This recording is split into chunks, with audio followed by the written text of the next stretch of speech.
caso.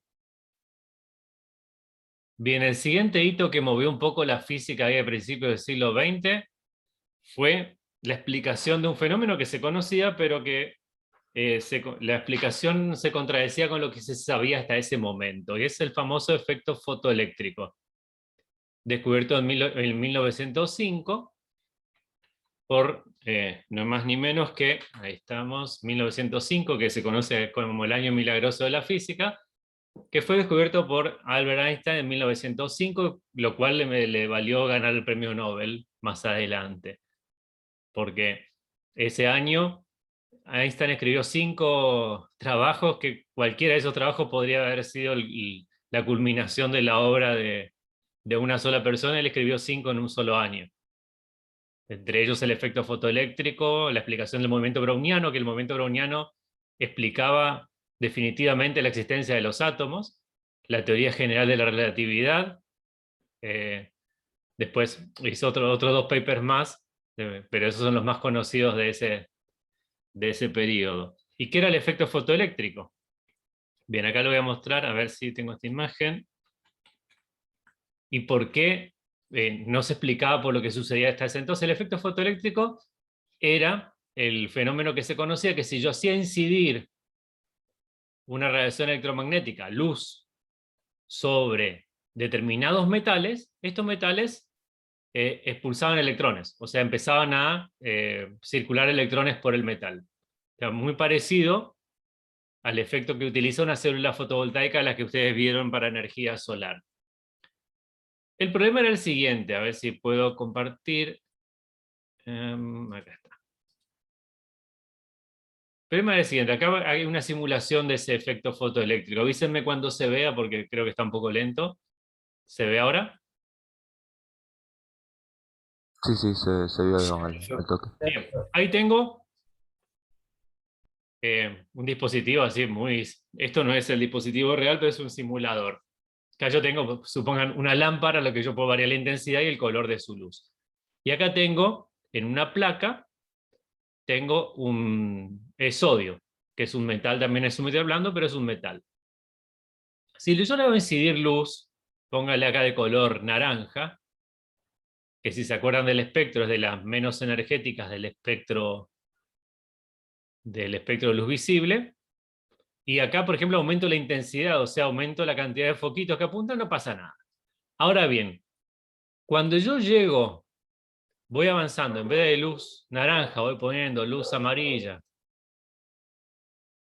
y voy cambiando acá, voy haciendo luces cada vez más energéticas, llega un momento, voy a seguir para acá, en que el metal empieza a pulsar electrones.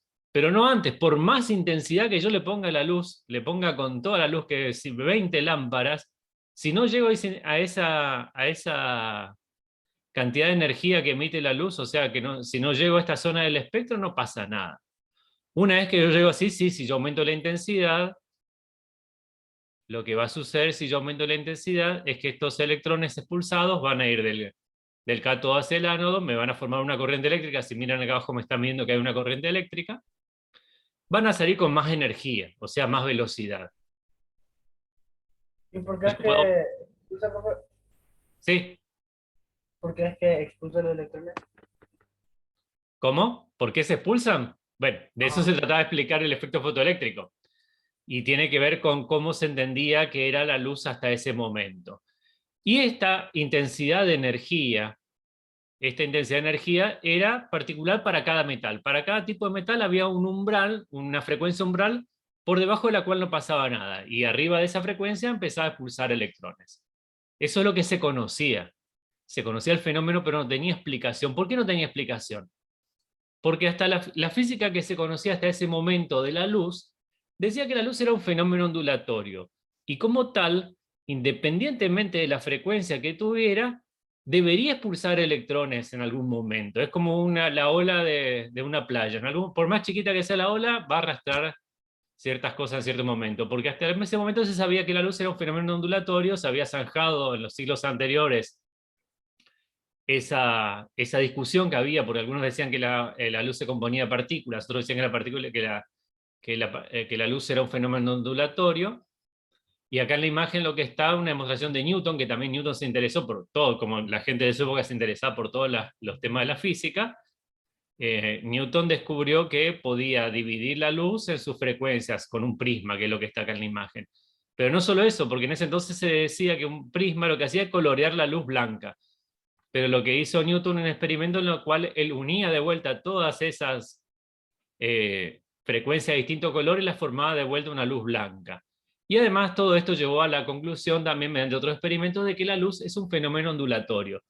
Una de las cosas que me define que es un fenómeno ondulatorio es que la luz tiene lo que se conoce un fenómeno de interferencia, que es lo mismo que si ustedes tiran dos piedras en una laguna. De repente esas ondas se van a superponer y en algún momento se anulan y en algún momento se refuerzan. Bueno, eso es lo mismo que pasa si yo hago pasar, por ejemplo, una fuente de luz por dos agujeritos. Estos se interfieren y me van a formar en una placa fotográfica líneas blancas, líneas oscuras y líneas claras. Esto me demostraba que la luz era un fenómeno ondulatorio.